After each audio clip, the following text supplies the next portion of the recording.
So within this book, what we argue is that to create space for its brand and its organization, ISK essentially adopted a two-pronged approach, which simultaneously relied on building a network of cross-border alliances, but also at the same time provoking dominant groups in the region intentionally as key rivals.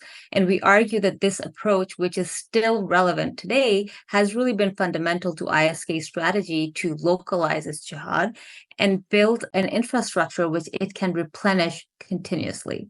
So on one hand, ISK first took advantage of various sectarian anti-state groups across Afghanistan and Pakistan. It established operational links with such groups. So one of the prominent groups is Lashkar-e-Jhangvi. And then it has continued to draw on these links to sustain itself and project power.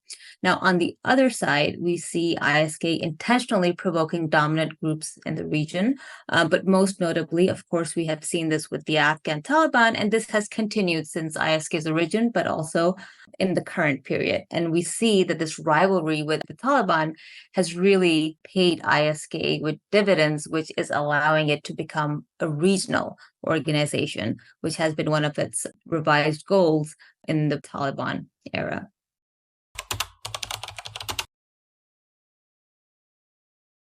All right, so this figure here actually draws on our original data sets, and it comes from our book. So you can see that upon arrival in 2015, ISK's operational activities escalated rapidly up till 2017 and 18. But then after an intense counterterrorism operation, primarily by the US, but also operations in Pakistan, we see a significant decline in 2019. And this is the time period when most observers of ISK, as well as various policymakers, considered ISK to be largely a defeated organization.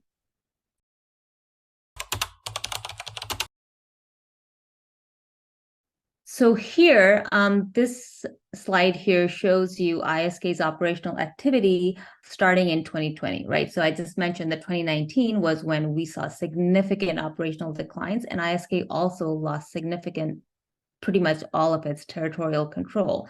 But in 2020, we also started seeing a quiet resurgence where ISK's goal now, without the same strength, without the same territorial control, was to remain relevant. So against the backdrop of the US, the Taliban initiating negotiations, we see ISK take an approach where it's become brutal. It starts lashing against civilians to create more casualties, but also to remain relevant in this very competitive environment. We see the appointment of a new leader, al-Muhajir, who seems to be more of a visionary leader compared to past ones, and he's also the one who has survived the longest. And there have been significant changes in ISK's strategy since his appointment, which kind of are clearly depicted in this figure over here.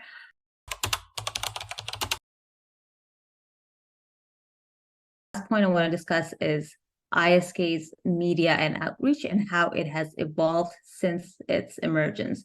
So if we examine the evolution of ISK's propaganda campaign, it provides us really interesting insights into how ISK adapts based on changes in its environment, but also its internal organizational goals and also its strength at that moment in time.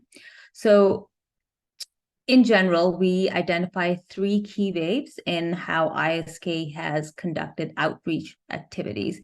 And these three waves capture its shifting priorities and its strategic environment. So during the first phase, when ISK was trying to create brand in the region, and it was starting to control territory or pockets of territorial control, we see a lot of references in its propaganda, which relate to life in the caliphate, right? Depicting life in ISK-controlled territory in an attempt to create its new reputation as a new organization, but also to poach militants from other groups and attract new talent. What we see consistently is the very strong anti-Taliban theme, which is intentional throughout the three waves. Now, the second wave is when ISK goes into survival mode. So I talked about how in 2019, we see a significant decline. And here we see ISK's propaganda shift more towards linking the Taliban clearly to the US, calling it more of a puppet, right? All in an attempt to undermine the Taliban. And we start seeing ISK trying to portray itself as the main alternative to the Taliban, which are deemed to be nationalists and not even really true jihadists or representatives of the Muslim community. Now, the third wave is what we're seeing right now, and this is the wave which has emerged after the US's unconditional withdrawal, subsequent takeover by the Taliban. So the group's outreach and propaganda dissemination in this final wave has really reached levels that we have not seen before in terms of the quantity, quality, and the number of languages that are disseminating propaganda in. And beyond vilifying the Taliban, a lot of its messaging now highlights state repression against Muslims in the area, right? So in China, in India, in Pakistan, across Central Asia. And here now, ISK, with its goal of becoming a regional organization, is really trying to expand its audience segmentation within its messaging, right? Which is an indication of its motivation to become a more regional organization. So within this campaign, what we're seeing is a lot more sophistication, a lot more timely commentary on what's going on, and of course, an intense vilification of the Taliban as it has done so in the past.